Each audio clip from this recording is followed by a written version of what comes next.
Welcome to Wit and Wire, the podcast that takes you behind the scenes to learn how to start and grow a successful podcast that makes an impact.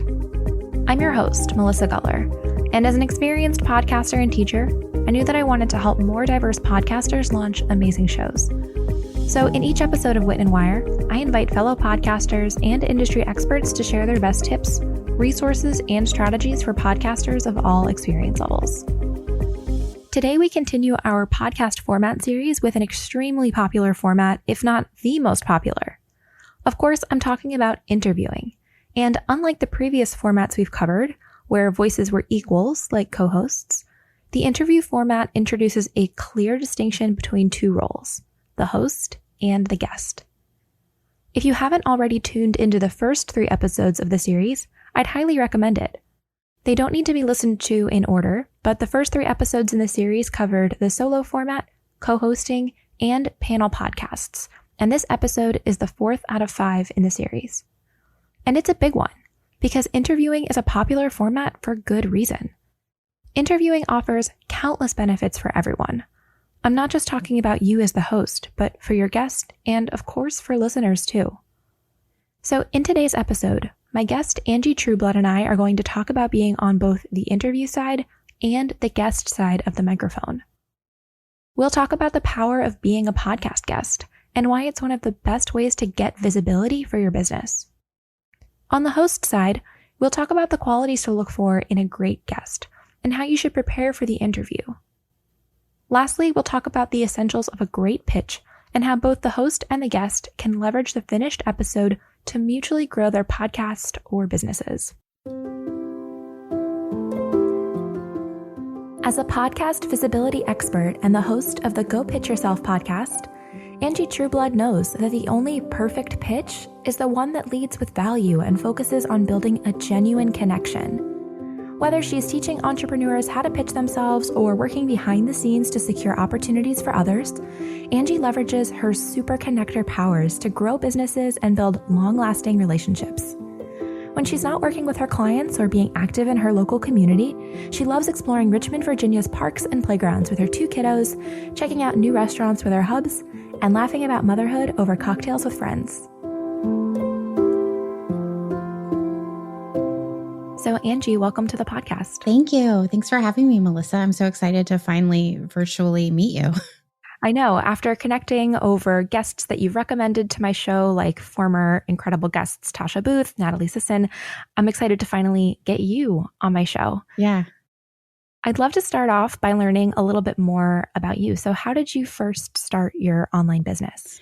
So like so many women these days, I think I transitioned from a corporate job. I was in outside sales and I'd been doing that for about 10 years. And once I had my kiddos, I just felt really pulled to come home. And I thought the best way to do that would be to start something on my own. So the initial jump home was actually with a direct sales company, which I think, again, a lot of women take that first step into entrepreneurship because there's a lot of support there. I wasn't building everything from the ground up. And so I transitioned home, and very soon after, I started to see kind of the entrepreneurial bug rising up in me a bit larger. And I took a business that I had created based on a direct sales product and ended up blogging. It was focused at that point around meal planning. And once I started blogging, I then created a course, and I actually started pitching myself to podcasters and local media to help spread the word. And I saw the traction that was able to gain me in that business. And eventually, as I was talking to friends about some of these more PR media opportunities, everyone kept asking, like, how did you land that opportunity? And my answer was always, well, I just asked. I reached out and I asked if this might serve their audience. And I soon realized that is not everyone's go-to. That's not something that everyone enjoys doing the way that I did. And so I eventually leaned into that gift that I can now recognize as a gift and evolved. Back in 2017, I switched my business completely away from meal planning into visibility and haven't really looked back. Mm-hmm. Well, I love that you mentioned that you realized it was a gift, because I think for a lot of women or listeners, we have so many skills, but often they aren't necessarily skills that we realize are so valuable because they come so easily to us that maybe we don't realize that other people struggle or don't want to do the things that we love to do. Yeah. Or that they're actually valuable. Even in sort of real life, my friends laugh that I know everyone, but really that's just the definition of a super connector, I think. And it's just how my brain works. When I meet new people, I almost envision lines connecting them of, oh, this person should know this person. They would totally connect because of XYZ. And so I was able to really, tinker with that skill set and turn it into something that people would ultimately pay me for, which was really nice. I love that description that you envision the lines connecting different people. Yeah. I don't think most people think like that. No, I don't. I certainly don't. I think in tables, grids. I'm an Excel data person. Yeah. And it's so fascinating to hear how other people think. And I think that's one of the best parts about online business and even podcasting too, is that you get to connect with other people who think differently from you and have other strengths than you do. Yeah. And I think it just helps everyone. Yeah, totally. Now, podcasting is so powerful. I was listening to an episode this morning of the Jen Hatmaker show just as I was getting ready, and it just hit me. It was, I don't know if you've seen it. It was a recent episode with she and her daughter. And I just thought, man, this is just such a powerful story of this young girl's journey. And I would have never known it had I not been listening to this podcast and just the power that comes with it. I love that. Yeah. Well, speaking of podcasts, you do have your own show. Yeah. So why or when did you decide to start a podcast? So I decided back in 2019, in March of 2019, and I came out really hot and recorded episodes and an intro, and I bought intro music. And then I didn't really do anything with it. I got overwhelmed with kind of the unknown pieces, and I tabled it for a while until come August of 2019, I was meeting with my coach and telling her about this show idea that I had. And she's like, you actually have episodes and interviews recorded? I'm like, yeah, I totally do. And so we kind of mapped out a timeline and I launched it in September of 2019, but I had it in my head taking up space for months. I think that that's a more common story than maybe people realize. Yeah. I can't tell you how many of my podcast students, when they join, they say, I've been thinking about this for months, or for some of them, years. And I do think that there's a lot that can cause people to feel maybe overwhelmed. But were there some things that helped you get through the overwhelmed or helped you feel excited about moving forward with your show?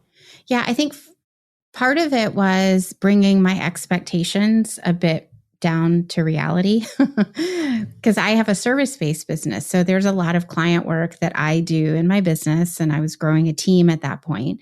And initially, when I thought about launching a show, first I thought I was going to do 2 episodes per week. And then I shared that with some of my mastermind friends, and they looked at me like I had grown 2 heads. And so I dialed that back. But the point at which I was chatting with my coach about it was still going to be a once a week show. And she pushed back a little and suggested an every other week show.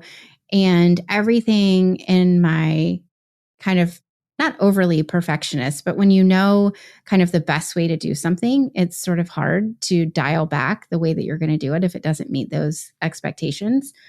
I thought an every other week show would not be the best way to go. I thought I needed to publish weekly, but I kind of, again, listened and took it to heart and just recognized I didn't have the bandwidth to do a weekly show. And if I was going to kind of dig my heels into that, I was not going to have a podcast. So I took her advice and launched, and we've been doing every other week now since September, and it's really doable. I feel really good about the content. My listenership is growing, and it was a perfect fit. So I think first was me lowering my expectations of what the actual publication schedule would look like, and then also leaning in to get some help. So again, when I first started, I thought I was going to do everything on my own, but the nature of my business is I don't have the podcast wasn't my business, right? It was just a support, it was a way for me to produce content for my audience. And so I reached out. I found an incredible editor by connecting with someone I had met at a conference. And he really was the one who helped me bring my idea to life and do the behind the scenes pieces that allowed me to focus on the content and really kind of perfecting the craft of it. Because that's a piece of it too. If you've never, the first show you ever host, it's a totally different ballgame, than writing blogs or even being interviewed. Mm-hmm, definitely. I think those were such great tips across the board. And just knowing, first of all, what your own bandwidth is, but second of all, that you don't have to do a weekly show or you don't have to do the things that you see other people doing.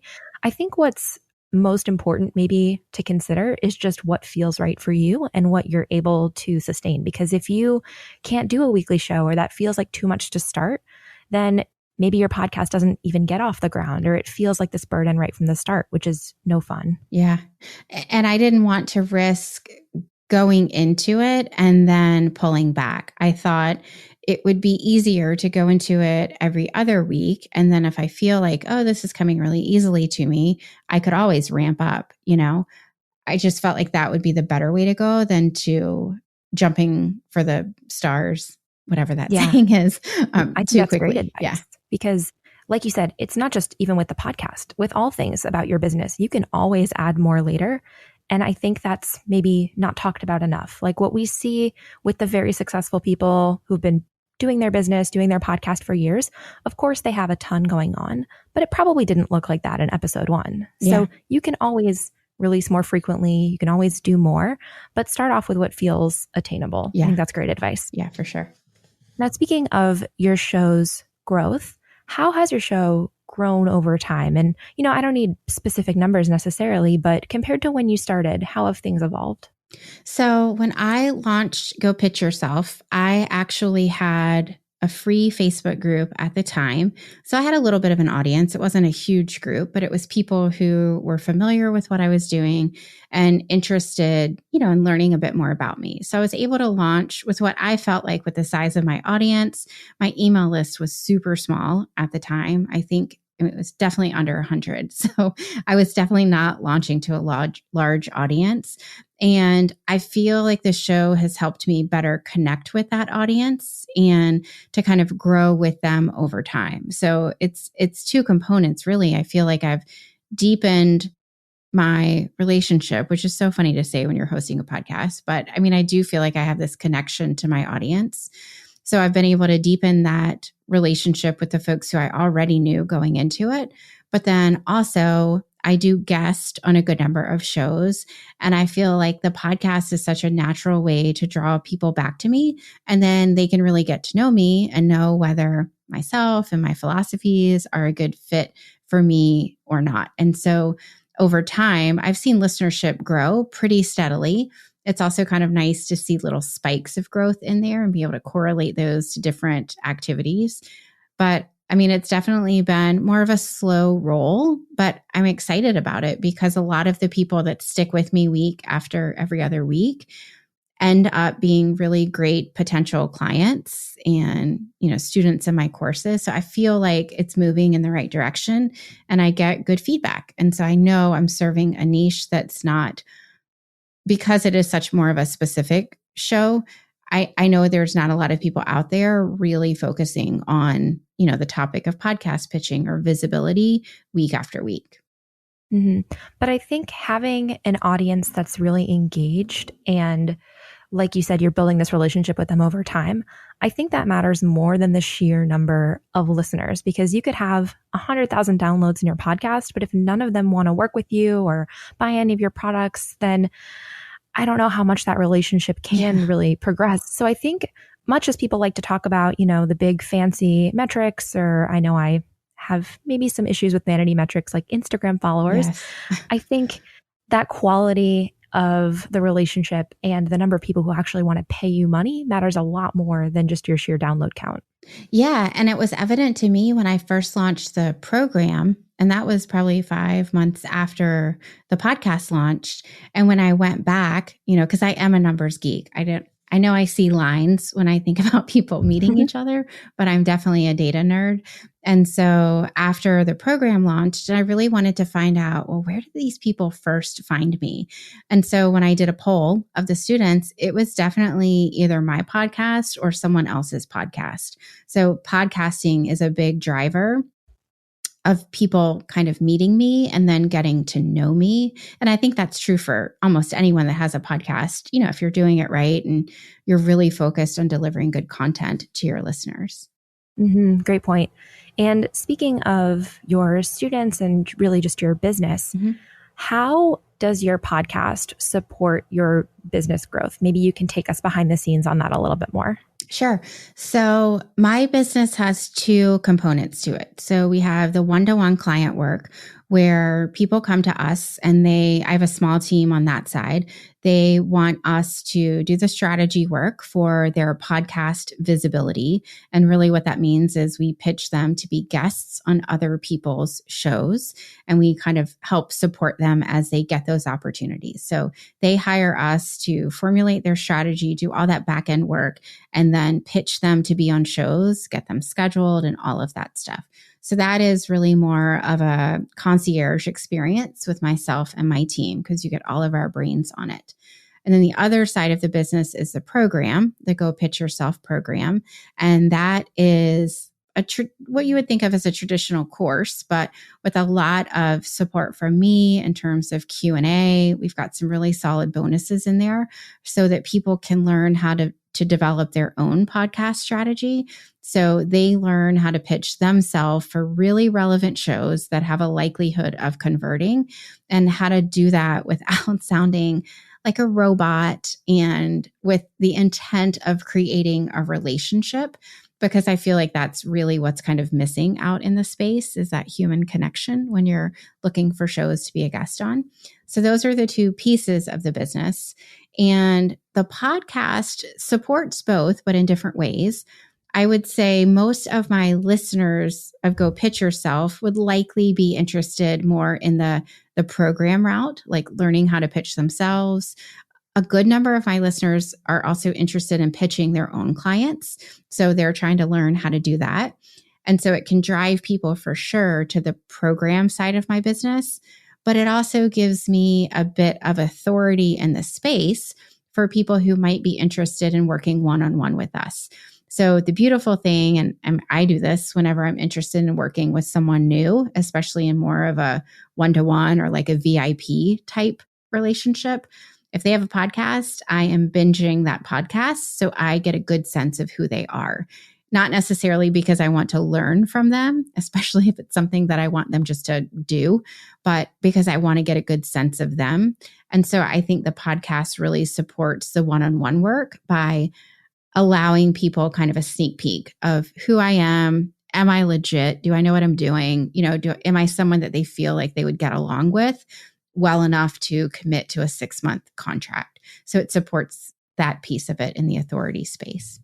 I love that. It's so helpful to hear you describe both pieces because I think what's maybe tricky about podcasting is that it's not immediately obvious how it can tie to revenue at all times. Like in particular, your one-to-one client example, I think that having the podcast builds authority. And I'm sure that some of your clients who are working with you chose you because you had built up that authority in your space, and maybe they had even gotten to know you through your podcast, but it's not as tangible. Like you can't point to maybe a specific episode or piece of data and say, yes, this is the episode that I earned X amount of dollars from in the way that you can with some other revenue channels. But nonetheless, having the podcast does build authority, does invite you to join your program. And so it really does, I think, create maybe more of a marketing channel feeling instead of a revenue channel where people assume you have to get sponsorship in order to get paid as a podcaster. Yeah, because my business is a business to business. It is very much a driver to my offerings rather than a sponsorship model, right? I mean, down the road, who knows? I could, and there are definitely business collaborations that I could use to bring in direct revenue from the show. But right now, it's just supporting and guiding people to our paid offerings. The other thing I will say as you were talking, I felt this really big push for me to start a podcast because that was the space that I was in. And I felt like me knowing the behind the scenes pieces of running a podcast and interviewing and all, managing all of those different processes and just how to interview would make me stronger as working with our clients and helping instruct others how to pitch themselves because I would have this inside view. So that was definitely a driving force. You always hear, don't should yourself. I should have a podcast because I'm in this podcasting space. But for me, it really made sense because I knew there were things, and I was really good at pitching clients before I had a podcast, but I knew I would be even better when I fully appreciated what podcasters experience and just the behind the scenes piece of it. I appreciate that so much because I think there's so much value in actually experiencing the thing that you teach or the thing that you do, or even as business owners, maybe as your business grows, you don't do every single part of your business. But even at first, knowing how to pitch, knowing how to market, knowing how to do each piece, I think really gives you empathy. And it also helps you work with other people, whether that means new team members or new clients. So I really appreciate the fact that you said, I want to put myself in the podcaster's shoes and really understand this. Yeah. Well, and now as a host, and I feel like something just clicked over the last couple of weeks because I've definitely seen an influx of pitches for folks to be a guest on my show. And so now seeing what hosts need to kind of manage on that end, because a lot of the pitches, quite frankly, are not very well thought out. I mean, I'm sure you get pitched as well. You're familiar with this.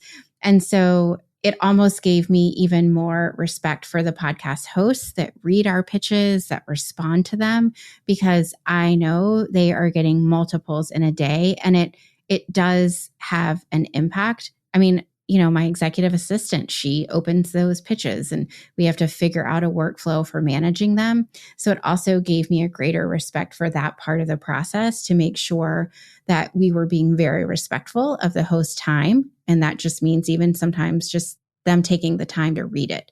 We don't want to waste their time ever. Great point. And actually, I think that's a nice segue into a big piece of today's episode, talking more about that interview format. And I think there really are 3 different parties involved who I want to talk about. So the 3 being the host, the guest, and actually the listener. Yes. And that's where I'd love to start. So just in general, why do you think that the interview format is so popular with listeners? So with listeners, I think it's a way for them to get exposure to other areas of expertise, but having those experts vetted by someone they already trust. So I love interview shows if it's a particular podcast, like if the podcast itself is in a niche that I'm interested in learning about. And I really respect the host. I kind of feel that we have a similar approach to business and life, right? That I would be friends with them.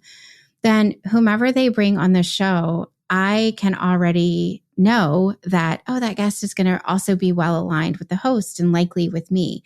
So it allows me exposure to other topics without me having to go out and find them. So it's like the host is doing the work on my behalf because they are anticipating what I need that they are unable to deliver themselves, and they are finding experts to bring in to fill that need. So one, as a listener, it helps. I mean, it really just takes the pressure off of me to kind of fill in the gaps. And 2, the guest is already pretty well vetted. If the host is doing it right, they're only bringing people on that could totally serve their audience in a way that's aligned with how they approach their general topic. I love that. I love thinking about the host as a curator and just somebody who, like you said, they're doing the work to find high quality guests who can probably talk about things more in depth that alone they couldn't speak on. I think it really expands the amount of knowledge you can get in one podcast by having guests, because sure, you could go solo and there are so many benefits to going solo and showing off your own expertise. But by bringing on amazing interviewees. It Yeah. just really gives your guests so much value.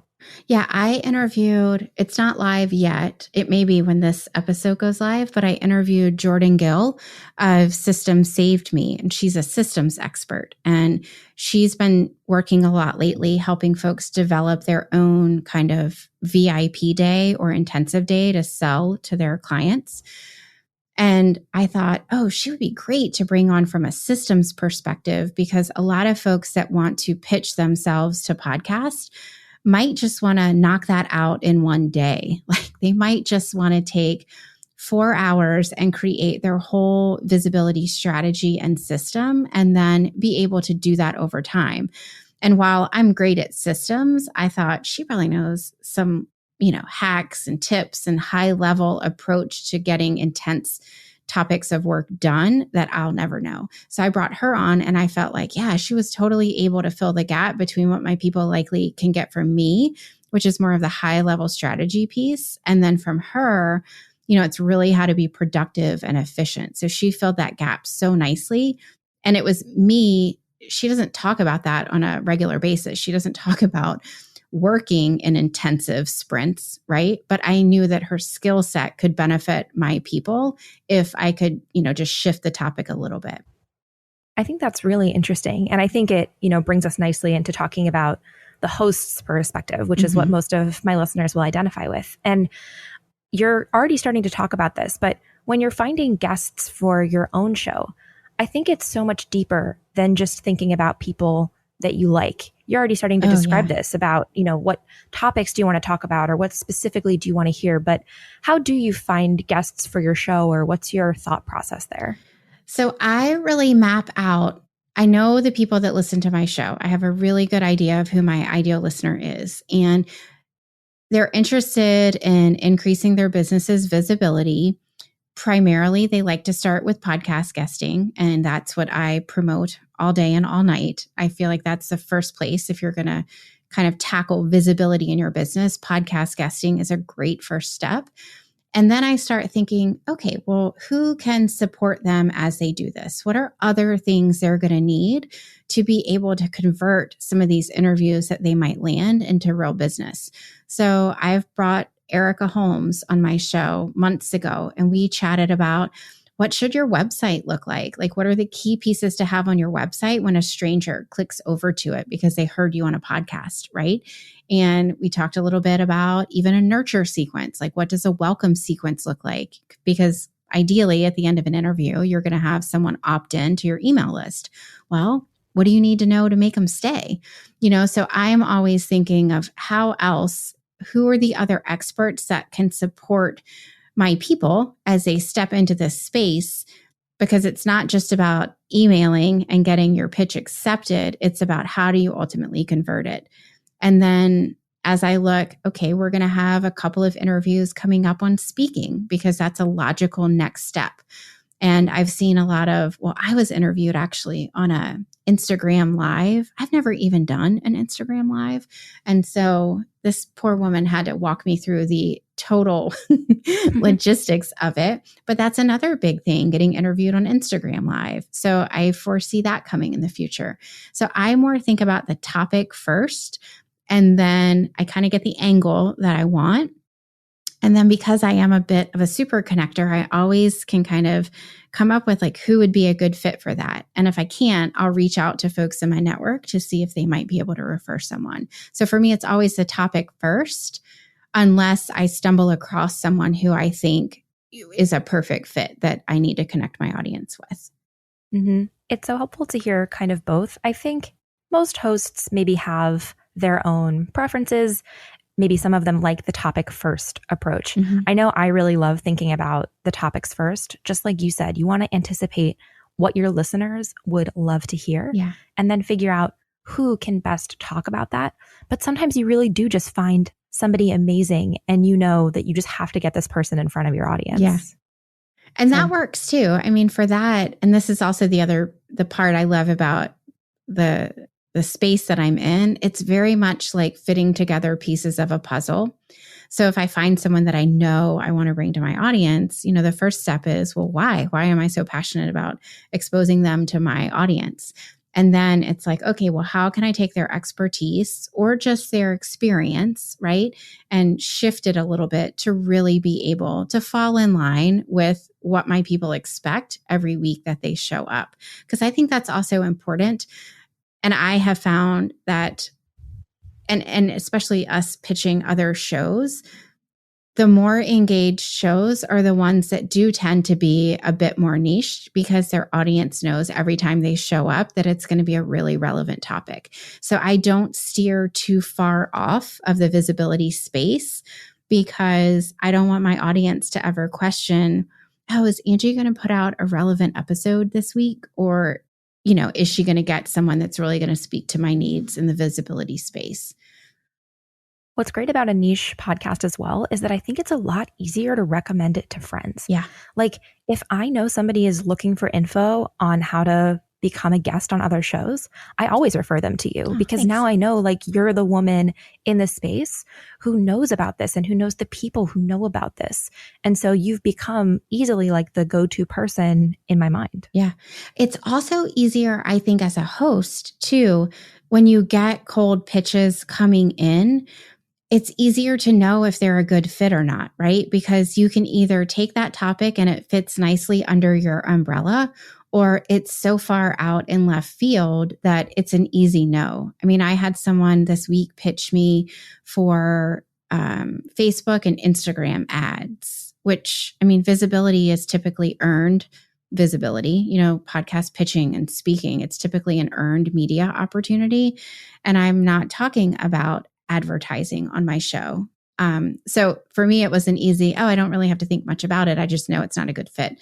So I think it also makes the folks who are doing the podcast pitching right, if there are people that are interested in being on your show, if your show is niche, it actually makes it easier for them to pick a topic that could be really relevant to your audience if they're taking the time to understand who your audience is. Mm-hmm. Well said. And I can't wait to dive more into the guest side. But I do have one more question about the host side, which is we've talked about kind of up until the moment where you have the guest. But then, of course, you have to bring them on and create great content. And I think a big part of that is, of course, maybe the prep process. So how do you prepare for interviews, or what are some interviewing tips that maybe you would offer for other hosts? Sure. So interviewing was one of the biggest challenges for me when I started my own show. I feel like it really is a different skill set. And I didn't struggle in the actual talking to people. I mean, I've done a pretty good job of that up until this point, but I always felt pressure myself in pulling out of my guests like the absolute best content for my listeners. And I remember one of those first episodes that I recorded, I actually asked the guest, who luckily was a good friend of mine, hey, can we re-record this? I feel like there's more I could have pulled out of you and just how I structured the interview. So it definitely took me kind of finding my footing in that space. And so of course, I tend to reach out to my guests. So I pull from either my network of people that I've already connected with. Luckily, now we have pitched to a lot of different podcasters. So I know more people, and they serve a variety of niches. So I usually have some level of familiarity with them. But I do always like to kind of poke around their digital homes, so their website, their social media accounts, just to get a good sense of who they are. And then I have it templated, but I create a Google Doc for every interview, and I share it with them so that they can see it's really the strategy of the interview. So I have a section on it where it's really the premise, and that is, why do I want this person on my show? Basically, how are they going to serve my people?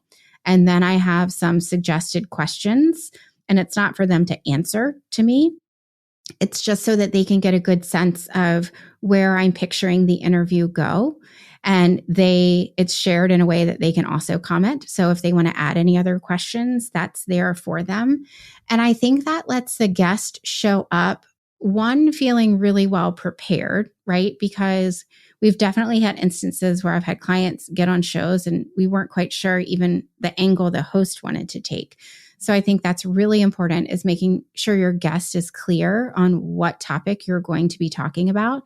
Doesn't need to be totally, mapped out for them, but they need to feel comfortable when they show up to be a guest on your show. And then also, by me kind of bulleting out some of the questions, it allows me to get a good sense of the flow and, okay, well, how might this sound? So it's almost a dry run of the interview. Of course, I leave in there the ability for me to kind of ebb and flow as the guest and I feel comfortable with.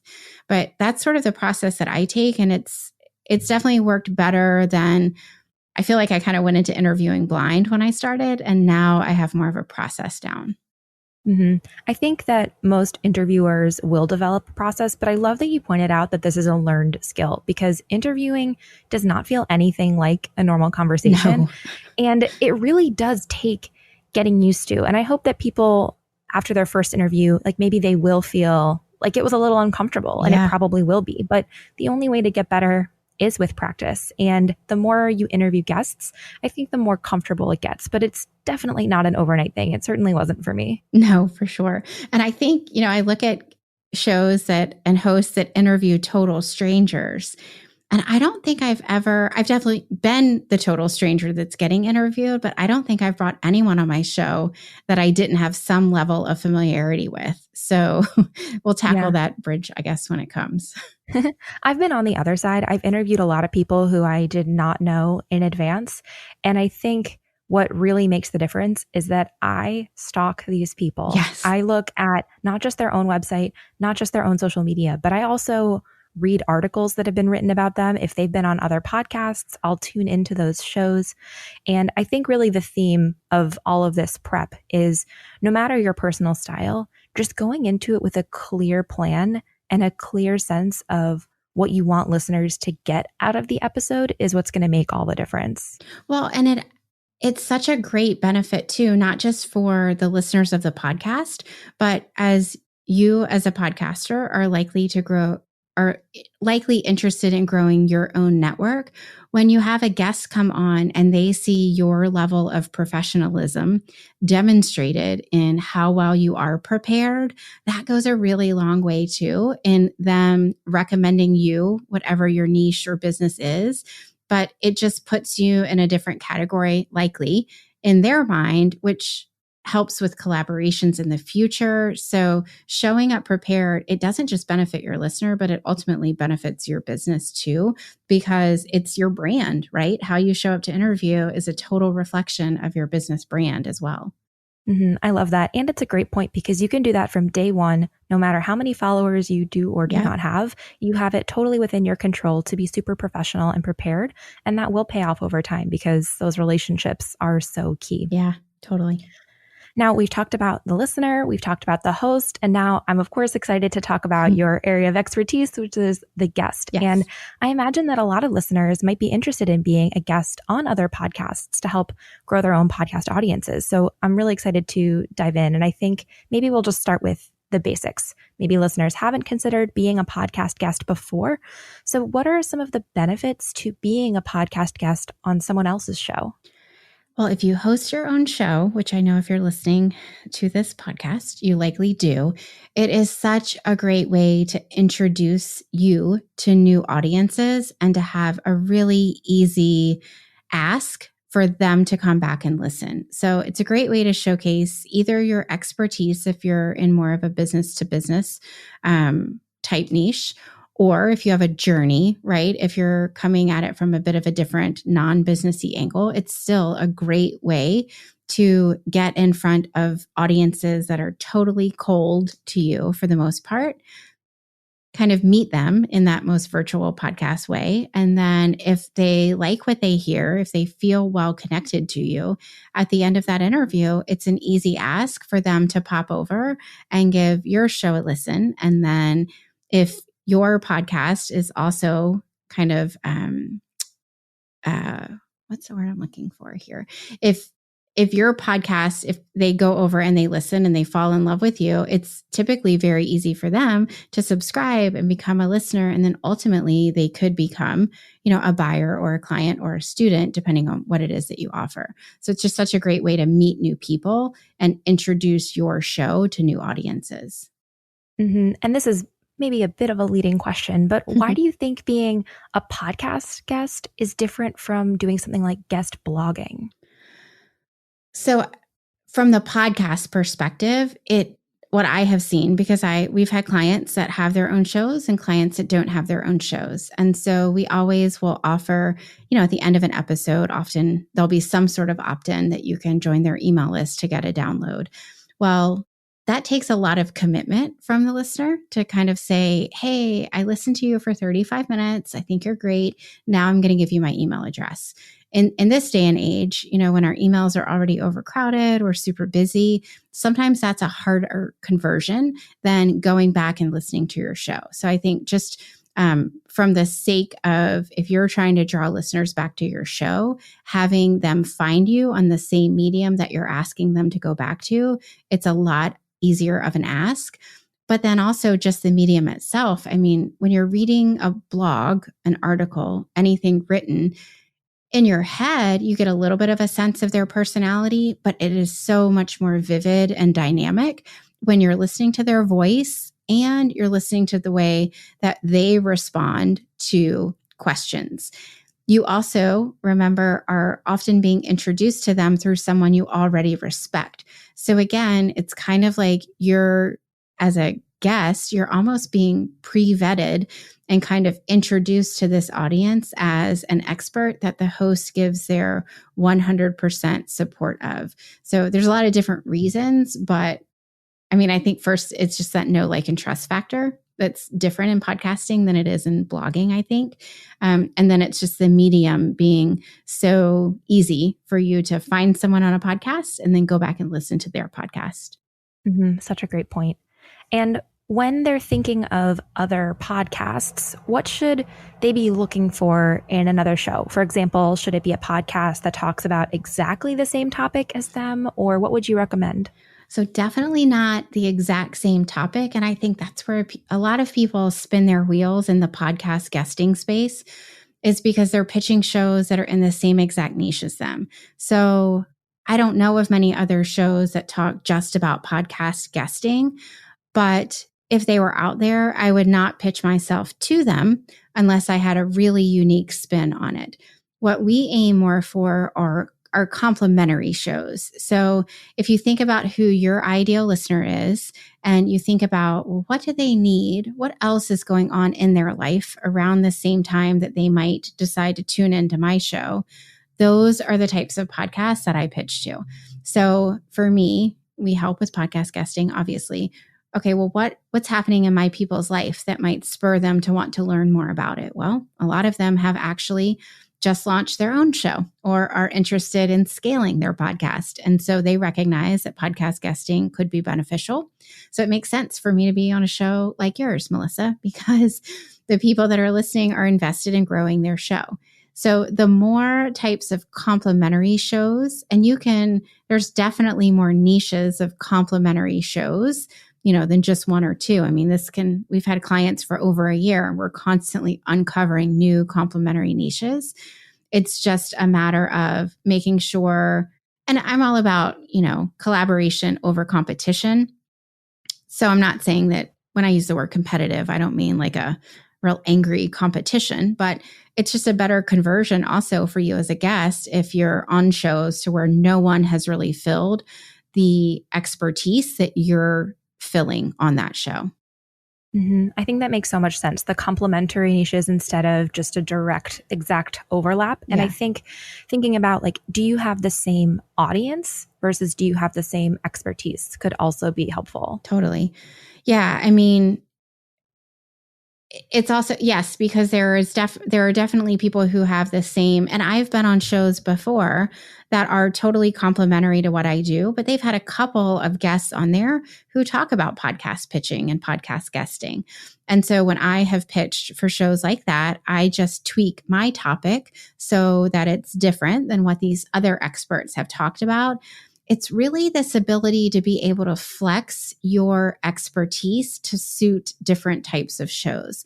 And I think if people can get comfortable with that, again, it goes back to that puzzle, right? But if you can be really comfortable fitting all the different various pieces of your expertise under different umbrellas, I talk about that a lot, then you'll have much better success in getting on shows that are complementary. Well said. And I think something else worth talking about is the prep. So as a guest, what should someone be doing to prepare for their interview? Well, it goes back to doing a lot of the same prep work that you do as a host. So make sure you know who you're talking to. I always listen to a couple of episodes, and candidly, I don't listen to whole episodes, but if I have time, I will. But typically you can listen to sort of the beginning of an episode, a middle chunk of another interview, and often the end of an episode are really good indicators of how that host approaches the interview. The other thing is I definitely look at their website to see what it is they're offering. So you have a sense of, well, what's their goal with this podcast? If they're drawing their listeners back to some of their paid offerings, then how can I complement that over the course of the interview? So it's doing all of that background work, but with an eye or an ear, I guess, to better understand why are they showing up in front of this audience and how can I help this audience further along on their journey? Great point. And I know you've sent almost 1,000 pitches, I think I read on your website, Yes. Speaking of research, including, of course, pitches for clients, which is incredible. And I know you're offering my listeners a great free resource that I'll include in the show notes, which is a roadmap for podcast pitching success. Yeah. But maybe to give us an idea of the process, what are maybe just one or two things that you think most guests are really doing wrong when it comes to their pitch? So a lot of times it's actually some of the questions that you asked me, which I think it's great for your listeners to hear, is you can't skip over the strategy and really have an effective pitch. So if you're pitching to shows that really are more competitive in nature, it's going to be really tough to get on some of those shows unless you have a relationship or just a really stellar story that's so different from anyone else's. Same goes with the topics. One thing that we see a lot is that pitches will include either a number of topics that, quote, could be a good fit, kind of this more general pitch of, hey, Melissa, I love Wit and Wire. It's a great podcast. I think I might be a good guest. Here are 5 different topics I could talk about. Well, that really puts the onus on the host to figure out where you fit into their puzzle. And we're all really busy, podcaster or not. And the host typically doesn't have time to figure out where this potential guest fits in. But if you take time on the front end before you start pitching and you get a good sense of the type of shows you're going to pitch to, then you can also get a good sense of the topics that would fit well with those specific niches. And so that's the strategy piece of it that I think far too many people skip over, to be candid. And it's seen in the pitches because the pitches just end up being really boilerplate, templated emails that were likely blasted out to 50 different people. So I think that's really the first step, but I can totally get into more specifics if need be. No, I love that. And we'll let people download the resource and get the roadmap and get all that good info. But I will say, as a host who does get pitched fairly often, it is really obvious when somebody has sent the same email to everyone. Mm-hmm. And because nobody's really getting specific, the bar is kind of low, which I think is an opportunity. If you go out there and you really do your research and you put together a strong, compelling pitch that was clearly intended for that podcast, for that host, it's really going to stand out amongst the kind of boilerplatey boring, dare I say, uninspired pitches that I get more frequently? Yeah. If I had a nickel for every time that a host wrote us back, I had one a couple of weeks ago, and it was a pitch one of our teammates sent. The host said, just a heads up, this is not a good fit for us right now, but I delete 99% of the pitches that I get. Thank you for such a well-written email. And I think that's also where people sometimes get hung up in the pitching space of they get a little too in their heads about, if they say no, it's all about me. And that's not the case at all. Really, most of these hosts, just like we talked about when you were asking from the host perspective, most of the hosts have a really clear plan for their show. And so if you pitch them a topic, it might be really well written. It might be totally relevant to that audience at some point. But if it doesn't fit into the short-term plan for the show, there's nothing you can put in that email that's going to get that host to say yes. But you can start a relationship. I mean, I was able to write back to that host and say, hey, Angie here. I really appreciate you writing back to us and just saying that, And so now I feel like the door is a little more widely open for us to pitch someone else. And maybe that will be a good fit. So I think that's important to recognize for sure as people take that first step into pitching. I'm so glad you brought that up, because I do think that probably earliest rejections in particular, it is easy to feel like that's so personal, but so much of it is not personal at all. And I'm sure to some extent, pitching is a little bit of a numbers game. Obviously, you can stack the odds in your favor by doing your research and being strategic and personal, but not everyone will respond. Not everyone will say yes, but that's okay. It's not about you. That's just about if you were a fit for them and if there was some mutual connection. Yeah, absolutely. All of that is so important. And that's why it's hard, even when people come to us and they ask for kind of a percentage of acceptances. I mean, I'm able to give what we shoot for sure, and kind of what our average is, but there's just no guarantees because it's a marketing opportunity, right? It's a marketing activity, and I can't guarantee placement anywhere. And I feel like if you're working with a PR group who is guaranteeing placement, I would definitely question them and how they're making that happen. But I think it's easy in those first couple of pitches to, like you said, take it personally. And it's just not something that's going to hang you up more than it's going to push you forward. So if you can almost, as you send the email, send it off without any emotion tied to it, and you'll be better off because then you'll keep pitching others and you'll start to get yeses. Well said. Yeah. Well, I just have a couple of questions as we start to wrap up, and we've both kind of hinted that we're numbers people. So I do want to ask a little bit about metrics. So something I know you've talked about recently on your podcast, Go Pitch Yourself, were metrics for guests. So I'd love to hear a little bit more about that. So let's say I'm interested in being a guest on someone else's podcast and it all works out. What are some of the metrics I should be tracking to see if that guest appearance was successful? Yeah, so we definitely track. Let's go the podcast route first. So you're a host of your own show.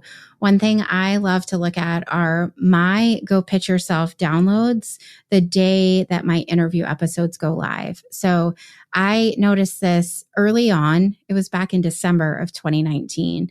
And because I publish every other week, there's definitely an off week in terms of downloads.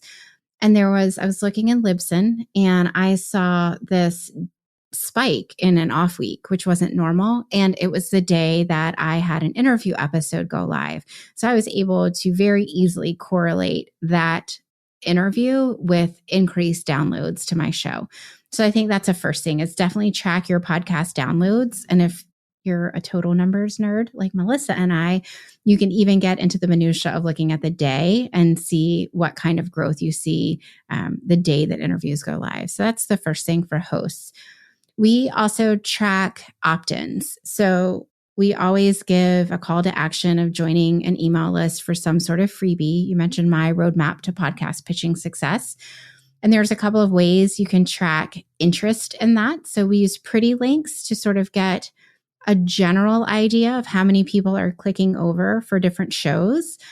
And then recently I did create a better tracking system in ConvertKit to where I can track actual opt-ins that are coming from podcasts. So pretty links gives me an idea of which shows generated the most clicks. So it kind of breaks it down by show that I'm on.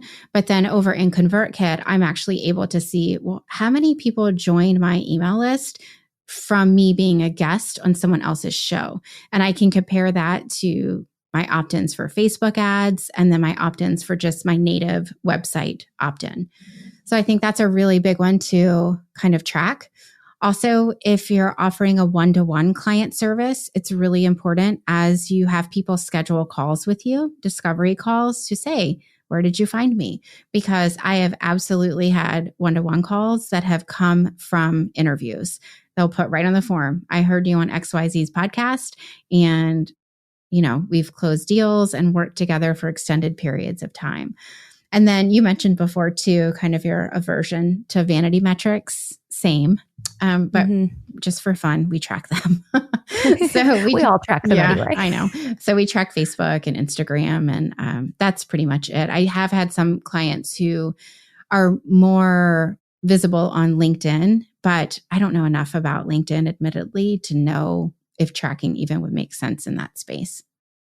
I think all of those metrics are so helpful and in different ways, like totally. Getting people to join your email list. And I love that you mentioned an ability to tag, whether you use ConvertKit or any platform, just knowing where people come from. And I love that you mentioned the opt-in form for the discovery call and just asking people. I do that for my courses too. I just ask, how did you hear about me? And I think that it sounds so simple to do, but is often overlooked. You can just say, hey, tell me the information instead of relying on the data. Yeah. What's funny now that you mention it, I have never segmented, I guess, most of the folks, because I do have my podcast fairly well optimized for opt-ins too. And so I have never considered that as sort of a fourth stream to kind of measure where people are coming to me from. I mean, typically that would likely be they would hear my podcast, they'd go to my website, and so they would be captured in that more general tag. But it might make sense actually to give them a separate pretty link as well for an opt-in to really start tracking, like, are people hearing me on someone else's show and maybe just, testing me out to see if they really want to give me their email address. And then they listen to my show for a couple of episodes and then they decide they want to join. So that actually gives me food for thought. Oh, good. I love offering food for thought. I love being helpful. So I'm glad to hear that. I have just, I think, one more question I want to talk about, because we've talked a lot about the episode itself, but I want to also focus on promotion and, of course, the getting visible part. So I think in a great guest host relationship, both parties are, really interested in promoting the podcast episode. So how do you think each person could make the most out of their episode content? Like, what could the host do and what could the guest do? So for sure, the host is kind of I feel like they sort of set the tone for how the interview will be shared and also to what degree it will be shared. So I think it's important for the host to make sure they send an email ahead of time, well ahead of time if they're able to, but at a minimum the day before, hey, your show is coming out tomorrow. Here's a couple of graphics. And I mean, I have a canned email that I send before my interview episodes go live. And it attaches, they get an Instagram grid pic, they get an Instagram story and a Facebook post, all graphics. And I say you can share it wherever you feel comfortable. And then, so we do that. And then the day that it goes live, we'll do an audio clip. So typically we use Headliner to create the audiogram and we'll tag our guest. And then the next day we'll actually do an Instagram grid post. And we do Facebook as well. So I think the host sets the tone and kind of the energy that's going to be behind the share and promotion. And so we use our energy and we definitely commit to sharing. And then from the guest perspective, I kind of mirror the energy that the host does. So if it's someone that has sent me a lot of resources that I can use to share, I am more apt to share those the day the episode goes live if I'm able to. If not, we have a holding spot kind of in my social media content plan to where once a week we share our client features and our student features. And so we'll then put my interviews in there as well. So we have a way to kind of capture that. And I think that's important for people who are guesting fairly regularly. Just figure out an easy system for you to capture the shows that went live so that you can do your due diligence in sharing them. And then I also share that within my email newsletter. So at the bottom, and my newsletter is a bit different just because of the space that I'm in, but we have 3 different segments to it. And the third segment that I include every time is podcasts I'm loving.